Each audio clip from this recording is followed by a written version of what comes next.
देवियों सज्जनों, सबको सादर अभिवादन।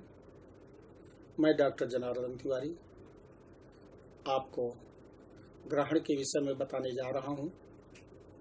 कृपया इसे मुझे पूर्ण विश्वास है सुनेंगे, अच्छा लगेगा और कृपया इसे लाइक करें, सब्सक्राइब करें और शेयर करें अपने इष्ट मित्रों के बीच में। ग्रहण, सूर्य और चंद्र ग्रहण दो प्रकार के होते हैं। पौराणिक आख्यान के अनुसार माता लक्ष्मी समुद्र मंथन से निकली, भगवान विष्णु का वर्ण किया और अंत में अमृत निकला। अमृत कलश को राहु लेकर के भागा, देवता बड़े दुखी हो गए। भगवान विष्णु से निवेदन किया तो भगवान विष्णु ने अपना विश्व मोहिनी का रूप धारण किया और संपूर्ण विश्व को मोह लिया। कहा, देखो समुद्र मंथन देवताओं और असुरों तुम दोनों ने मिलकर के किया है, इसलिए आप दोनों को बराबर बराबर मिलना चाहिए। राहु से कहा, राहु आपका क्या भी मत है? कहा, देवी आप ही बांट दीजिए। विश्वमोहिनी माता ने उस कलश को लिया और कहा, राहु देखो इसमें जो गाढ़ा भाग है वो नीचे है और ऊपर पतला है अमृत, तो आप पतला पिएंगे या गाढ़ा पिएंगे? कहा, सुंदरी मैं पतला पीने थोड़ो आया हूं, गाढ़ा पीऊंगा। कहा, फिर प्रतीक्षा करो। और वैसे भी ये देवता आपके अतिथि हैं, आपने उनको बुलाया है मेरे कहने पर, तो अतिथि को सर्वप्रथम उनका स्वागत करना चाहिए। इसको मैं पिला दूं। जो सबसे पतला होता है, हल्का होता है, वही सार तत्व होता है, वो अमृत था। सबसे नीचे जो थी वो गाढ़ा है, भारी है, वो थी मदिरा।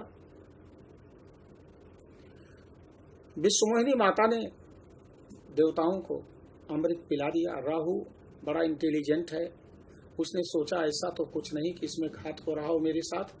देवता का रूप धारण करके वो जा करके सूर्य और चंद्रमा के बीच में बैठ गया और पी लिया।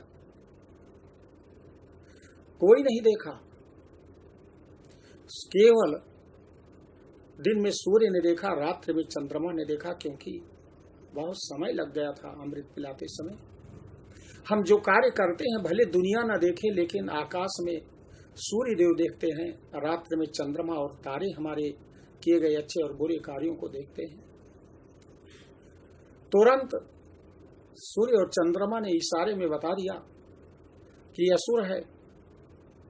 भगवान नारायण असली रूप में आकर के चक्र से उसका सिर काट दिया और भी उसके टुकड़े करने वाले हैं। कहा, देखो नारायण जितने टुकड़े करोगे, मैं मरूंगा तो है नहीं, उतना ही मैं काल बनूंगा तुम्हारे लिए, और तुम्हारी जो संतान है पृथ्वी पर मनुष्य है उनको मैं दुखी करूंगा। सिर कट गया, सिर का ऊपरी भाग राहु हो गया, नीचे का केतु हो गया। राहु और केतु मनुष्य के लिए बहुत ही कष्टकारी होते हैं। यदि हम ज्योतिष में आए तो राहु और केतु सदैव शत्रु ग्रह हैं, छाया ग्रह हैं और मनुष्य के जीवन में बहुत कष्ट देते हैं। वे असुरों को नहीं कष्ट देते। जो अभक्ष भक्ष करता है, शराब पीता है, न खाने वाली चीजों को खाता है, राहु और केतु का प्रभाव उन पर नहीं होता, क्योंकि वो समझते हैं कि मेरी ये जाति और परंपरा के हैं। जो सात्विक विचारधारा, सामान्य जनजीवन, नारायण के उपासक, किसी देवी देवता के भक्त, आराधक, साधक होते हैं, उनके जीवन में बहुत बड़ा प्रभाव पड़ता है। तब से लेकर के एक निश्चित समय में हर वर्ष ऐसी स्थिति आती है कि राहु और केतु जो बताया है चंद्रमा और सूर्य ने, उनका धड़ और सिर अलग हो गया, उनकी ओर आक्रमण करने के लिए दौड़ते हैं, उससे भयभीत हो जाते हैं सूर्य और चंद्र। यह मान्यता है। और दूसरी मान्यता तो वैज्ञानिक, जैसा कि और विद्वानों ने बताया है कि पृथ्वी, सूर्य और चंद्रमा ये परस्पर, चंद्रमा पृथ्वी की परिक्रमा करता है, पृथ्वी सूर्य की परिक्रमा करते हैं। तीनों जब कभी चंद्रमा बीच में आता है, कभी पृथ्वी आती, तो इसी कारण जिस भाग में तीनों ही रेखा में आ गए और सूर्य का प्रकाश नहीं पड़ता, वहां पर ग्रहण आता है। ये तो साइंस बताता है। मैं आपको बता रहा हूं कि इसका प्रभाव क्या है, क्यों इसको हम मानते हैं। देखिए, सूर्य और ग्रहण के समय में और जब किसी की मृत्यु हो जाती है तो बॉडी से, उसकी डेड बॉडी से ऐसी बैक्टीरिया, ऐसे वायरस निकलते हैं। चंद्र ग्रहण के समय चंद्रमा से ऐसे वायरस और बैक्टीरिया निकलते हैं। सूर्य ग्रहण के समय में ऐसे वायरस और बैक्टीरिया आते हैं पृथ्वी पर, जो खाने पीने वाली चीजों पर सीधे अटैक कर देते हैं। इसीलिए कहा गया, और ये ग्रहण के 12 घंटे पहले से वहां से चलना शुरू हो जाते हैं। इसलिए कहा जाता है कि जो सन्यासी ऋषि मुनि हैं वो सूतक इसको कहते हैं कि ये सूतक लग गया है।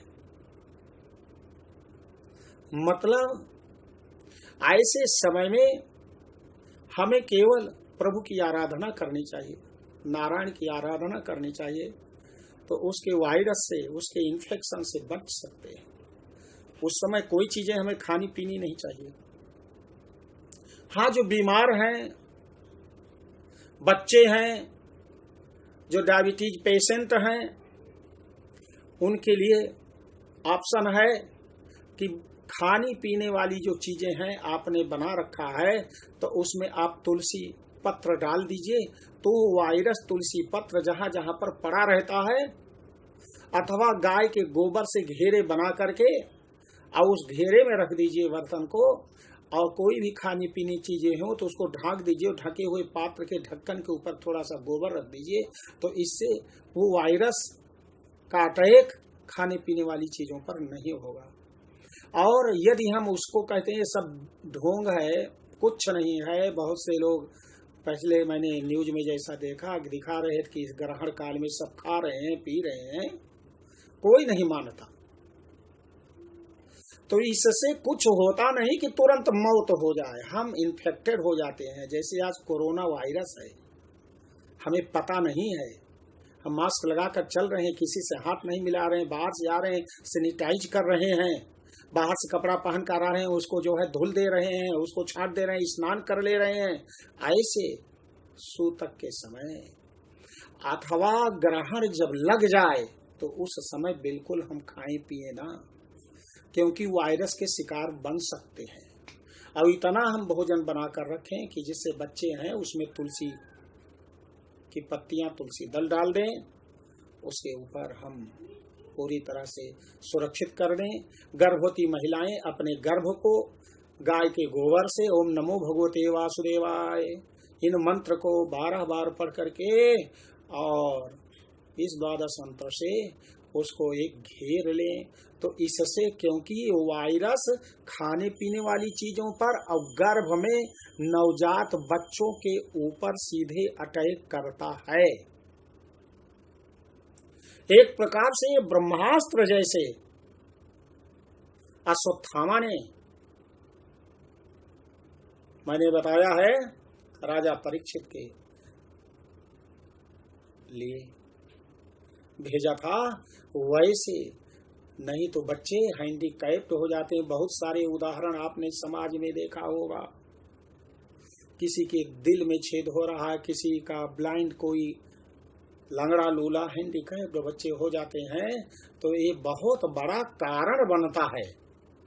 मैं आपको बताऊं, जैसा कि विचार किया जाता है कि शुक्रांध और शुक्र सामने जैसे नवजात बच्चा है और वो अपने ननिहाल में जाना चाहता है, ननिहाल से अपने घर में आना चाहता है, माता पिता के घर में, तो सम्मुख जो है शुक्र ना पड़े। मैं स्वयं नहीं मानता था इन चीजों को। एक बार मेरी पत्नी मेरे बच्चे को लेकर के गई, सामने शुक्राचार्य थे परीक्षण के तौर पर, मैंने कहा था कि 2 दिन में लौट आना, शुक्रान में जा रही, शुक्रान में आ जाना, अपने घर की सारी सामान और सारी तेल आदि सब कुछ बच्चों को देना चाहिए। वहाँ का कुछ नहीं लौटी। और मेरी पत्नी लेटी हुई है बच्चे को लेकर के, और देखा कि काला काला ऐसे धुआं और जाला टाइप आ रहा है, और उठ नहीं पाई। सोच रही है कि मेरे ऐसा न हो कि मेरे बच्चे के आँख में आ जाए, आकर के वो आँख में पड़ ही गया। और बहुत दिनों तक वो आँख में एक ब्लैक स्पॉट सा पड़ गया। ये तो भगवान नारायण की कृपा और शुक्राचार्य की कृपा, ग्रहों की कृपा थी कि अब वो स्पष्ट दिखाई नहीं देता। लेकिन पूरी तरह से तो ये मैंने ये अनुभूत प्रयोग किया है। और इसलिए आप लोगों से निवेदन है कि इन ग्रहण में सूतक के समय से ही अथवा जब ग्रहण लग जाए तो उस समय से खाना नहीं चाहिए, कोई पानी पीना नहीं चाहिए। भगवान का जप करें, अनुष्ठान करें, ग्रहण के बाद स्नान करें, कुछ दान पुण्य करें। ग्रहण काल में दिया गया दान बहुत ही लाभकारी होता है, 1000 गुना उसका फल मिलता है। तो ज्येष्ठ शुक्ल पूर्णिमा शुक्रवार 5 जून 2020 को छाया चंद्र ग्रहण लगेगा। इसको मानदेय चंद्र ग्रहण कहते हैं। इसमें चंद्रमा का कोई भी भाग ग्रस्त नहीं होगा, अपितु चंद्रमा की कांति कुछ धूसर सी मलिन दिखाई देगी।